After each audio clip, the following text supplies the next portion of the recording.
Hello बच्चों, आप लोग कैसे हैं? आई होप आप लोग बहुत ही अच्छे हो। चलिए भाई, कल हम लोग फिजिक्स की क्लास में क्या पढ़े थे? कल हम लोग पढ़े थे लाइट के बारे में। आपको याद हो तो कल हम लोगों ने सीखा था कि पढ़ा था कि लाइट क्या होता है, व्हाट इज लाइट। और ये बताए थे कि लाइट क्या होता है भाई? प्रकाश एक प्रकार की ऊर्जा है जो हमारे नेत्र दृष्टि ज्ञान को क्या करती है? जागृत करती है भाई। तभी तो हमको सारी वस्तुएं दिखाई देती हैं। ठीक। और प्रकाश की जो स्पीड होती है वायु या निर्वात में बताया था 3 × 10⁸ मीटर पर सेकंड होती है। अप्रॉक्स वैल्यू है, ये लगभग मान होता है। और बताए थे क्या होते हैं? प्रकाश एक ऐसा माध्यम है जिसकी सहायता से हम वस्तुओं को तो देख सकते हैं, जबकि प्रकाश जो है स्वयं दिखाई नहीं देता है। स्वयं दिखाई नहीं देता, विजिबल नहीं है भाई, दिखाई नहीं देता है। हाँ, लेकिन इसके कुछ पार्ट की सहायता से हम वस्तुओं को देख सकते हैं। जिन पार्ट की सहायता से हम देख सकते हैं उन्हें हम लोग दृश्य प्रकाश कहते हैं। दृश्य प्रकाश। और कल ये भी बताए थे कि इसकी जो रेंज होती है 3900 एंगस्ट्रॉम से 7800 एंगस्ट्रॉम तक होती है। कल ये भी बताए थे इससे कम तरंगदैर्घ्य है तो वो परावैद्युत कहलाएगी। वो प्रकाश की किरणें क्या कहलाती है? परावैद्युत किरणें कहलाती है। उससे ज्यादा है तो उन प्रकाश की किरणों को हम लोग अवरक्त प्रकाश कहते हैं या अवरक्त प्रकाश किरणें कहते हैं। ठीक, ये सारी चीज आपको कल बताए थे। कल ये भी बताए थे आप लोगों को कि प्रकाश के वस्तुओं को दिखाई देने के आधार पर उसमें दो प्रकार की होती हैं, एक लुमिनियस या नॉन लुमिनियस, एक अदीप्त और दूसरी होती है दीप्त। दीप्त कैसी वस्तुएं होती हैं? जो बताए थे कि स्वयं प्रकाश का उत्सर्जन करती है। स्वयं प्रकाश का क्या करती है भाई? उत्सर्जन। ऐसी वस्तुएं जो स्वतः प्रकाश का उत्सर्जन करती हैं, जैसे चंद्रमा नहीं, सूर्य है और जलता हुआ बल्ब, जलता हुआ बल्ब या जलता हुआ मोमबत्ती, ऐसी बहुत सारी। अदीप्त किसे कहेंगे? ऐसी वस्तुएं जो स्वतः प्रकाश का उत्सर्जन तो नहीं करती हैं, स्वतः प्रकाश का जो उत्सर्जन है, प्रकाश का उत्सर्जन नहीं करती हैं, लेकिन कोई दीप्त वस्तु जब पड़ती है, मतलब कोई दीप्त वस्तु से प्रकाश पड़ता है, दीप्त से प्रकाश पड़ता है, तब हमको दिखाई देते हैं, तब हमें दिखाई देती हैं। उस वस्तुओं को हम लोग क्या कहते हैं? अदीप्त वस्तुएं कहते हैं। तो वो वस्तुएं हमें दिखाई देती हैं। तो बताए थे उन वस्तुओं को हम लोग क्या कहते हैं? अदीप्त वस्तुएं। जैसे चंद्रमा भाई, चंद्रमा के पास जो है अपना प्रकाश नहीं है। जब सूर्य का प्रकाश उस पर पड़ता है तभी तो वो चंद्रमा दिखाई देता है भाई, चंद्रमा। तो ये दीप्त और अदीप्त भाई समझ में आया आप लोगों को? दीप्त और अदीप्त समझ में आया? अदीप्त वस्तुएं किसे कहेंगे? ऐसी वस्तुएं जो स्वतः प्रकाश का उत्सर्जन नहीं करती हैं, लेकिन ये है कि जब उस पर कोई प्रकाश पड़ता है तो वो वस्तु दिखाई देती है। ऐसी वस्तुओं को हम लोग क्या कहेंगे? अदीप्त। और दूसरी वाली जो स्वतः प्रकाश का उत्सर्जन करती है उन्हें हम लोग क्या कहते हैं? दीप्त। और जैसे दीप्त में कौन कौन सी? जैसे जलती हुई बल्ब, जलता हुई मोमबत्ती, जलती हुई मोमबत्ती, ये सब है। अंधेरे में मोमबत्ती जला दो तो आपको सारी वस्तुएं उससे दिखाई देती है कि ना कि सारी वस्तुओं से मोमबत्ती दिखाई देती है। तो जो मोमबत्ती है, जलती हुई मोमबत्ती है, वो दीप्त वस्तु है। बाकी क्या है? दीप्त है। आप लोगों को मेरी बात समझ में आई भाई? चलिए अब हम लोग इसके आगे के टॉपिक पे चर्चा करेंगे। तो हम लोग प्यारी सी हेडिंग लगाएंगे, reflection of light by a plane mirror. प्रकाश का परावर्तन, वो भी समतल दर्पण के द्वारा। समतल दर्पण के द्वारा प्रकाश का क्या? परावर्तन। चलिए देखते हैं भाई, reflection of light by a plane mirror. ठीक, समतल दर्पण के द्वारा किसमें? प्रकाश का परावर्तन। ठीक, समतल दर्पण। देखिए, मान ले रहे हैं हमारे पास एक समतल दर्पण है। समतल दर्पण कहते किसे भाई? ऐसा दर्पण जिसका परावर्तक तल या जो समतल रहता है, एकदम सीधे। देखो ये एकदम सीधे समतल है, तो इसे हम लोग कहेंगे समतल दर्पण। आगे आपको दर्पण के बारे में बताएंगे। ये दर्पण है यमन और मिरर, यमन और। आप देखेंगे कि जब प्रकाश की किरण किसी चिकने तल से टकराती है, किसी चिकने तल से क्या होती है भाई, टकराती है। प्रकाश की किरण आई, ये जरूरी नहीं कि दर्पण ही कोई भी चिकना तल होना चाहिए, कोई भी चिकना तल, किसी चिकने तल से टकराती है तो टकराने के पश्चात उसका प्रकाश का जो अधिकांश भाग है ना उसी माध्यम में वापस लौट जाता है। प्रकाश किसी आई और किसी चिकने माध्यम टकराई तो उसका अधिकांश प्रकाश की जो मात्रा है वापस उसी माध्यम में क्या हो गई मेरे भाई, लौट गई। इस घटना को ही हम लोग क्या कहते हैं, रिफ्लेक्शन कहते हैं। रिफ्लेक्शन जिसे हम लोग कहते हैं परावर्तन, प्रकाश का परावर्तन कहते हैं। जिस जो किरण आ रही है उस वाली किरण को हम लोग आपतित किरण कहते हैं, इंग्लिश में बोलते हैं इंसिडेंट रे बोलते हैं इसको, आपतित किरण। जो प्रकाश किरण आके टकरा के वापस जा रही है उस प्रकाश की किरण को हम लोग परावर्तित किरण बोलते हैं भाई, परावर्तित किरण बोलते हैं, सॉरी परावर्तित किरण बोलते हैं, जिसे हम लोग इंग्लिश में कहते हैं रिफ्लेक्टेड, परावर्तित प्रकाश किरण।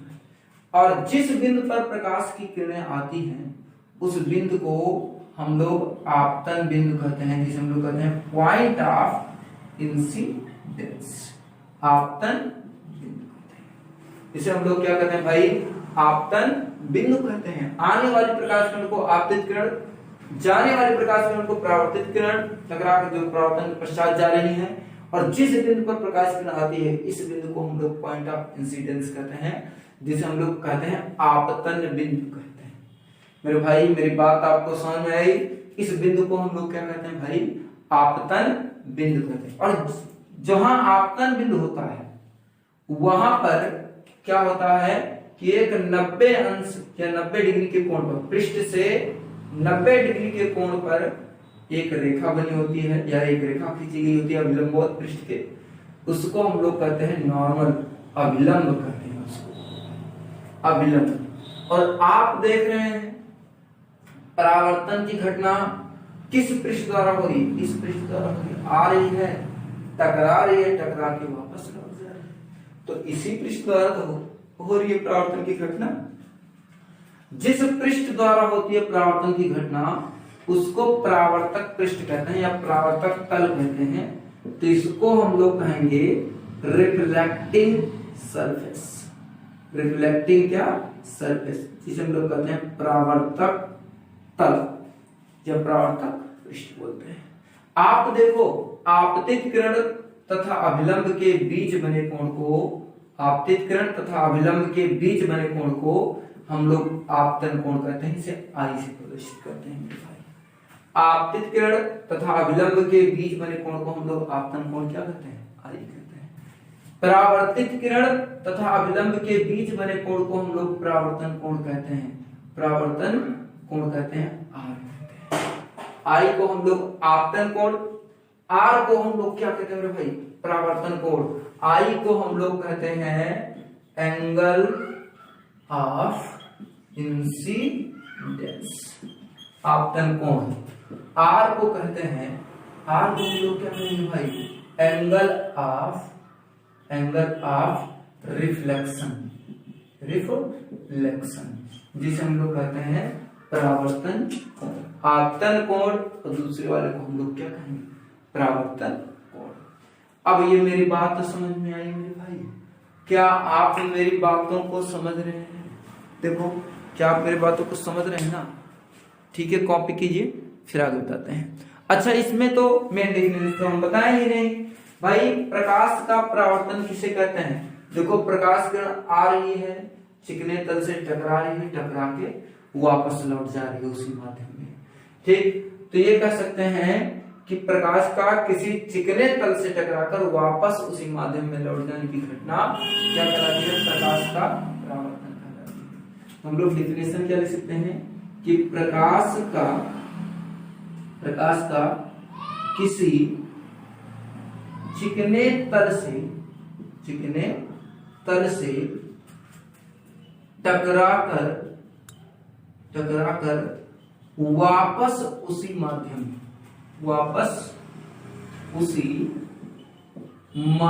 टकराकर वापस उसी माध्यम में लौटने की घटना को लौट जाने की घटना को, यानी कि घटना को हम लोग क्या कहते हैं, घटना को प्रकाश का परावर्तन कहते हैं। प्रकाश का परावर्तन, प्रकाश का परावर्तन कहते हैं, प्रकाश का परावर्तन कहते हैं। क्या आप मेरी बातों को समझ रहे हैं भाई? प्रकाश का किसी चिकने तल से टकरा कर वापस उसी माध्यम में लौट जाने की घटना को प्रकाश का क्या कहते हैं भाई? परावर्तन कहते हैं। क्या आपको मेरी बात समझ में आई? प्रकाश का किसी चिकने तल से टकरा कर वापस उसी माध्यम में लौट जाने की घटना को प्रकाश का क्या कहते हैं? परावर्तन कहते हैं। नोट कीजिए, इतना नोट कीजिए भाई, फिर आपको बताते हैं। नोट कीजिए। तो चलिए हम लोग देखते हैं, नोट के लिए आगे देखते हैं। प्रकाश का किसी चिकने तल से टकराकर वापस उसी माध्यम में लौट जाने की घटना को प्रकाश से क्या कहते हैं? परावर्तन कहते हैं। आने वाली किरण को आपतित किरण, परावर्तन के पश्चात जाने वाली किरण को परावर्तित किरण, और जिस तल से परावर्तन होता है उस तल को परावर्तन बिंदु, परावर्तक तल, और जिस बिंदु पर प्रकाश किरण आती है उसे आपतन बिंदु कहते हैं। आपतन बिंदु पर पृष्ठ के अभिलंबवत एक रेखा खींची गई होती है जिसे हम लोग क्या कहते हैं? अभिलंब कहते हैं। अभिलंब तथा आपतन, आपतित किरण के बीच बने कोण को आपतन कोण कहते हैं। अभिलंब तथा परावर्तित किरण के बीच बने कोण को हम लोग कहते हैं? परावर्तन कोण कहते हैं भाई। क्या आप मेरी बातों को समझ रहे हैं भाई? समझ में आया सभी लोगों को? तो इसे आपतन परावर्तन। चलिए आप हेडिंग डालेंगे परावर्तन के नियम, परावर्तन के नियम, जिसे हम लोग कहते हैं परावर्तन के नियम, रूल्स, ठीक, या law of reflection, law of reflection, परावर्तन के, ठीक। प्रकाश के परावर्तन का, देखिए प्रकाश के परावर्तन के केवल दो, पहला आपतित किरण जो ऐसे आ रही है, दूसरा आप परावर्तित किरण, ये पहला ही नियम बता रहे भाई, आपतित किरण, परावर्तित किरण तथा आपतन बिंदु पर खींचा गया क्या? अभिलंब। देखो तीनों एक ही तल में मिल रहे हैं, तीनों एक ही तल में स्थित होते हैं। आपतित किरण, परावर्तित किरण तथा आपतन बिंदु पर खींचा गया क्या? अभिलंब, तीनों देखो एक ही तल में स्थित होते हैं। दूसरा क्या होता है कि परावर्तन कोण, ये जो एंगल आर, दूसरा बड़ा इंपॉर्टेंट रिजल्ट है कि तो लिख सकते हैं कि angle of reflection, angle of reflection जिसे हम लोग कहते हैं परावर्तन कोण, इक्वल होता है किसके? एंगल ऑफ इंसिडेंस की, इंसिडेंस की, जिसे हम लोग कहते हैं angle of reflection is equal to angle of incidence. परावर्तन कोण सदैव आपतन कोण के बराबर होता है। बात समझ रहे हैं ना भाई? परावर्तन कोण सदैव आपतन कोण के क्या होता है? बराबर होता है, ठीक। मतलब angle r is equal to, angle क्या होता है मेरे भाई? हाई नहीं होता क्या? हाई ही होता है। परावर्तन कोण सदैव आपतन कोण के बराबर होता है। पहला नियम, आपतित किरण, परावर्तित किरण तथा आपतन बिंदु पर खींचा गया अभिलंब, तीनों एक ही तल में होते हैं। दूसरा, परावर्तन कोण सदैव आपतन कोण के बराबर होता है। कहने का मतलब ये है मेरे भाई कि अगर ये कह दिया जाए कि बताओ आई का मान 30 डिग्री, अगर कोई प्रकाश की किरण अभिलंब से 30 डिग्री के कोण पर आ रही है, आपतित है, तो बताइए वह कितने कोण पे जाएगी? तो समझ लेना, अगर ये 30 डिग्री है तो आर भी कितना होगा? 30 ही डिग्री होगा। समझ में आया मेरे भाई? तो इसे कहते हैं परावर्तन कोण सदैव आपतन कोण के क्या होता है मेरे भाई? बराबर होता है। परावर्तन कोण सदैव आपतन कोण के क्या होता है मेरे भाई? बराबर होता है, आपतन कोण के बराबर होता है। अगर आई का मान 30 डिग्री है तो आर का मान भी कितना होगा? 30 डिग्री। अगर आई का मान मान लो हमने कर दिया है 45, ठीक, तो आर का मान भी कितना हो जाएगा? 45। क्यों? क्योंकि परावर्तन कोण सदैव आपतन कोण के बराबर होता है। परावर्तन कोण सदैव आपतन कोण के मेरे भाई क्या होता है भाई? बराबर होता है। ये समझ में आई मेरी बात? चलो एक क्वेश्चन हो जाए इस पर, तब देखते हैं, क्लियर करते हैं, ठीक। जिंदगी कैसी है पहेली टोना, कभी हंसाए कभी रुलाए। चलो ठीक है भाई, बहुत मनोरंजन है। अब हम हेडिंग लगाएंगे, हेडिंग लगाएंगे हम लोग। हेडिंग का आंकिक प्रश्न आ रहे हैं मेरे को। क्वेश्चन कीजिए, क्वेश्चन 1, यदि आपतित किरण, आपतित किरण, यदि आपतित किरण तथा परावर्तित किरण तथा परावर्तित किरण किरण दोनों समतल दर्पण से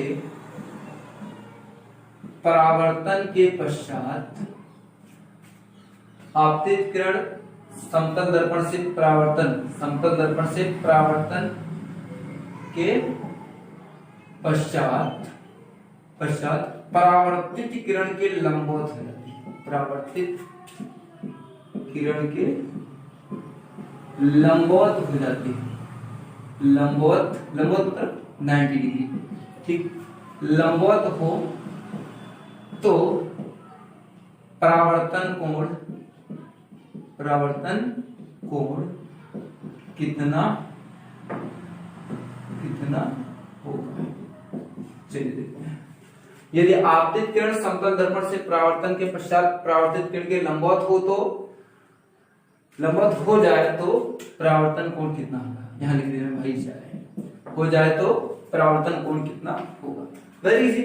मान लीजिए ये समतल दर्पण है, ये समतल दर्पण है, ठीक। अब प्रकाश की किरण आई, टकराई और टकरा कर क्या हो गई, वापस लौट गई मेरे भाई।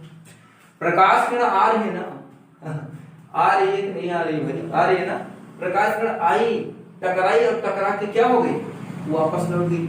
आप देखो टकरा के वापस लौट गई, यहाँ कोई बिंदु होगा जिसे हम लोग कहेंगे आपतन बिंदु, पॉइंट ऑफ इंसिडेंस, जिसे हम लोग कहते हैं। अच्छा, क्वेश्चन क्या कह रहा है कि ये दोनों कोण परपेंडिकुलर है, या ये दोनों एक दूसरे के लंबवत 90 डिग्री के कोण पे है। तो यहीं पर आपतन बिंदु होगा, आपतन बिंदु पर एक अभिलंब होगा, ये अभिलंब ऐसे जाएगा, ठीक है। अभिलंब ऐसे जाएगा मेरे भाई, ऐसे ही जाएगा ना। तो आप देखोगे, ठीक, ये बीचों बीच से जा रही है, तो 90 ठीक टोटल, तो 90 को आधा कर देंगे, 45 डिग्री इधर हो जाएगा और इधर भी कितना हो जाएगा, 45 डिग्री। देखो 45 और 45 कुल मिलाकर परपेंडिकुलर 90 तो होंगे प्रकाश किरण। अब देखो ये दो बराबर भागों में बटी थी, ये भी 45 ये भी 45। अगर हम ऐसे न लगाते, मान लीजिए तुम्हारा 90 ही था, टोटल कोण तुम्हारा 90 था, तो मान लो इधर x डिग्री बना, इधर y डिग्री बना, ठीक। इधर x इधर y, तो x degree plus y degree equal to 90 लिखते। क्योंकि आपको परावर्तन का नियम याद है कि परावर्तन कोण सदैव आपतन कोण की क्या होता है, बराबर होता है। परावर्तन कोण सदैव आपतन कोण की क्या होता है, बराबर होता है। y x डिग्री के बराबर मान रख दो, तो x degree plus x degree equal to 90 degree, एक एक दो, 2x degree equal to 90 degree. अब 2 से 90 को काट देंगे, 45 आ जाएगा, तो x डिग्री इक्वल टू आ जाएगा 45। क्या आपको मेरी बात समझ में? मतलब आपतन कोण भी 45 होगा और परावर्तन कोण भी कितना होगा, 45 होगा। अच्छा, कह दे कि बताइए परावर्तित किरण और परावर्तक तल के यमतु सिरे के बीच कोण बताइए, ठीक है। इसे मान लो m1, कह दे इसके बीच का कोण, तो भाई टोटल 90 होता है, ये टोटल 90 है, इतना कोण 45 है, तो बचा कोण भी कितना होगा, 45 होगा। अगर ये कोण 45 है तो यहाँ बचा कोण कितना होगा, 45 होगा। बताओ क्या आप मेरी बातों को समझ रहे हैं मेरे भाई, क्या आप मेरी बातों को समझ रहे हैं? ये क्वेश्चन समझ आया, बड़ा अच्छा क्वेश्चन था। ये तो आपको दूसरा नियम समझने के लिए बता रहे थे।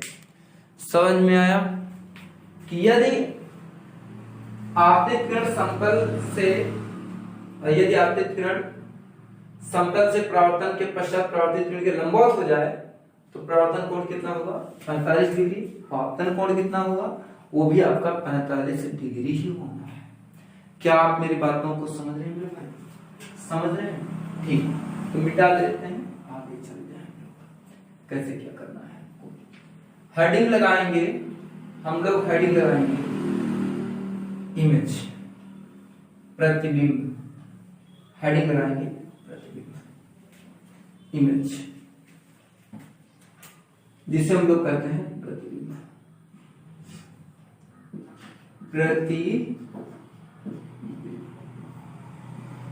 प्रतिबिंब किसे कहते हैं भाई?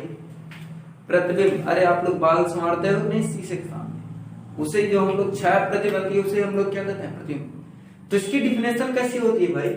जैसे मान लीजिए हमारे पास कोई दर्पण है, ठीक, इसके सामने कोई हम वस्तु रखे तो क्या होता है कि दर्पण में इसकी एक छाया प्रति बन जाती है। दर्पण में क्या होता है? इसकी एक छाया प्रति बन जाती है। उसी छाया प्रति को क्या कहते हैं? प्रतिबिंब कहते हैं। यही आपकी प्रतिबिंब है और ये आपका क्या है? ऑब्जेक्ट, जिसे हम लोग कहते हैं वस्तु। ये आपका क्या है? इमेज। ये ऑब्जेक्ट है, ये इमेज है। जब हम किसी वस्तु को किसी दर्पण के सामने रखते हैं तो दर्पण में उसकी एक छाया प्रति बन जाती है, उसी को हम लोग क्या कहते हैं? प्रतिबिंब कहते हैं। ठीक, उसी को हम लोग क्या कहेंगे? प्रतिबिंब। जब हम किसी वस्तु को किसी दर्पण के सामने रखेंगे, समतल दर्पण के सामने या किसी दर्पण के सामने, तो उसकी एक छाया प्रति प्रतिबिंब दर्पण में बन जाती है, उसी घटना को हम लोग कहते हैं प्रतिबिंब। ठीक, अच्छा ये तो थी हमारी लॉजिकल बात। जैसे हम लोग दर्पण के सामने खड़े होते हैं तो हम लोग अपना राइट हैंड उठाते हैं तो वो अपना लेफ्ट हैंड उठाता है, लेकिन दिमाग हम लोगों का कन्वर्ट करके बताता है वो भी राइट हैंड उठा रहा है, लेकिन उल्टा दिखाता है। हम लोग याद रखिए, पासर उत्क्रम करते हैं इस घटना को। और जब हम लोग दर्पण के आगे खड़े होते हैं भाई, तो हम लोगों की छायाप्रति दर्पण में बन जाती है। उसी छायाप्रति को हम लोग क्या कहते हैं मेरे भाई? प्रतिबिंब कहते हैं। उसी छायाप्रति को हम लोग क्या कहते हैं? प्रतिबिंब। अच्छा ये तो बात छोड़, और प्रतिबिंब थ्योरिकल रूप में किसे कहते हैं भाई? थ्योरी के अनुसार, जैसे कोई प्रकाश की किरण है, आई, दर्पण से टकराई, टकराने के बाद वापस लौट गई, भाई परावर्तन हो गया इसमें। ये परावर्तन हो गया, तो ये परावर्तित किरण और ये आपतित किरण, मतलब जब दो किरणें एक दूसरे को जहां पे काटी परावर्तन के पश्चात, वहीं पर क्या बनता है भाई? प्रतिबिंब बनता है। वहीं पर क्या बनता है मेरे भाई? प्रतिबिंब बनता है। मेरी बातों को आप समझ रहे हैं ना भाई? किसी बिंदु वस्तु से चलने वाली प्रकाश की किरणें दर्पण से परावर्तन के पश्चात जिस बिंदु पर जाकर मिलती हैं, उस बिंदु को, पहले बिंदु को क्या कहते हैं हम लोग? प्रतिबिंब कहते हैं। उस बिंदु को, पहले बिंदु को हम लोग क्या कहते हैं भाई? प्रतिबिंब कहते हैं। बात समझ में आई ना आपको? भाई किसी बिंदु वस्तु से चलने वाली प्रकाश की किरणें दर्पण से परावर्तन के पश्चात जिस बिंदु पर जाकर या तो मिल जाए या तो मिलती हुई क्या होती? प्रतीत होती हैं। उस बिंदु को, उस मतलब उस बिंदु को जिस बिंदु पर मिलती हैं, उस बिंदु को पहले बिंदु का कहते हैं? प्रतिबिंब कहते हैं। अब इसमें भी दो घटना होती है। प्रतिबिंब दो प्रकार के होते हैं। एक तो प्रतिबिंब जो बनता है वास्तविक बनता है, रियल इमेज। दूसरा वर्चुअल, इमेजिनरी इमेज बोलते हैं, जिसे लोग कहते हैं काल्पनिक प्रतिबिंब। काल्पनिक प्रतिबिंब, एक वास्तविक प्रतिबिंब, दूसरा क्या? काल्पनिक प्रतिबिंब। प्रतिबिंब कितने प्रकार के होते हैं? दो। भाई बताया प्रतिबिंब कहते किसे हैं? किसी बिंदु वस्तु से चलने वाली प्रकाश की किरणें दर्पण से परावर्तन के पश्चात जिस बिंदु पर जाकर मिलती हैं, उस बिंदु को पहले बिंदु का क्या कहते हैं? प्रतिबिंब कहते हैं। प्रतिबिंब दो प्रकार का होता है, एक वास्तविक प्रतिबिंब, दूसरा क्या? काल्पनिक प्रतिबिंब। वास्तविक प्रतिबिंब किसे कहते हैं? किसी बिंदु वस्तु से चलने वाली प्रकाश की किरणें दर्पण से परावर्तन के पश्चात, मान लें दर्पण है, परावर्तन के पश्चात वापस, मतलब वास्तव में यहाँ पर मिल रही है।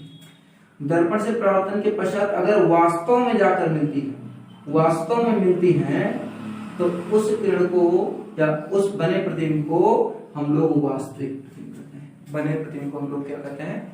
वास्तविक प्रतिबिंब कहते हैं। भाई क्या होता है कि किसी बिंदु वस्तु से चलने वाली प्रकाश की किरणें दर्पण से परावर्तन के पश्चात जिस बिंदु पर अगर जाकर वास्तव में मिल रही हैं तो बने प्रतिबिंब को क्या कहते हैं, वास्तविक प्रतिबिंब कहते हैं। हाँ, इसका फोटो नहीं लिया जा सकता भाई, इसका फोटो नहीं लिया जा सकता है, नहीं लिया जा सकता, किंतु इसे पर्दे पर लिया जा सकता है। इसका एग्जांपल, इसे पर्दे पर लिया जा सकता है। ठीक, इसका एग्जांपल पर्दे वाला, आप लोग पर्दा सिनेमा देखे हैं मेरे भाई, तो वो भी वास्तविक प्रतिबिंब का ही एक उदाहरण होता है। तो याद रखिएगा, किसी बिंदु वस्तु से चलने वाली प्रकाश की किरणें दर्पण से परावर्तन के पश्चात अगर वास्तव में किसी बिंदु पर जाकर मिलती हैं, वास्तव में, तब जो प्रतिबिंब बनता है उसे हम लोग क्या कहते हैं, वास्तविक प्रतिबिंब कहते हैं। हाँ भाई, इसका फोटो नहीं लिया जा सकता, लेकिन इसे पर्दे पर लिया जा सकता है। ठीक है। काल्पनिक भाई, किसी दर्पण से परावर्तन के पश्चात प्रकाश की किरणें मिलती नहीं बल्कि क्या होती है, मिलती हुई प्रतीत होती है। ऐसे विच्छिन्न रेखा खींचते हैं, मिल नहीं रही है लेकिन मिलती हुई क्या होती है, प्रतीत होती है। देखो यहाँ पर मिल नहीं रही है ना, लेकिन लगता है कि मिलती है, लेकिन वास्तव मिलती नहीं है। तब जो प्रतिबिंब बनता है उसको हम लोग कहते हैं आभासी प्रतिबिंब, या इसी को काल्पनिक प्रतिबिंब भी कहता है। इसको हम लोग आभासी प्रतिबिंब कहते हैं, आभासी प्रतिबिंब कहते हैं, इसी को काल्पनिक भी कहते हैं। हमको लगता है, आभास होता है, महसूस होता है हमको कि भाई वास्तव में मिल रही है, लेकिन वास्तव में मिलती नहीं, मिल तो रही है लेकिन वास्तव में मिलती नहीं है, तो हमको लगता है कि मिलती है, आभास होता है। तो बना प्रतिबिंब क्या होता है, आभासी। इसे पर्दे पर तो नहीं लिया जा सकता है भाई, पर्दे में रहने दो, पर्दे में नहीं लिया जा सकता, लेकिन इसका फोटो लिया जा सकता है, इसका फोटो जो है वो लिया जा सकता है। इसे पर्दे पर तो नहीं लिया जा सकता मेरे भाई, लेकिन इसका फोटो लिया जा सकता है। अब जहां हम ऐसा फिगर बनाते हैं वास्तव में पूरी लाइन मिलाएं, समझ लेना वहां पर वास्तविक, और जहां पे डॉट डॉट करके बताएंगे, विच्छिन्न रेखा द्वारा बताएंगे, वहां समझ लेना कि बना प्रतिबिंब क्या होगा, आभासी प्रतिबिंब होगा। मेरे भाई, क्या आपको इतनी बात समझ में आई? क्या आपको मेरे भाई इतनी बात समझ में आई? तो आगे हम लोग पढ़ेंगे कल, पढ़ते रहिए, खूब मेहनत करिए। All the best.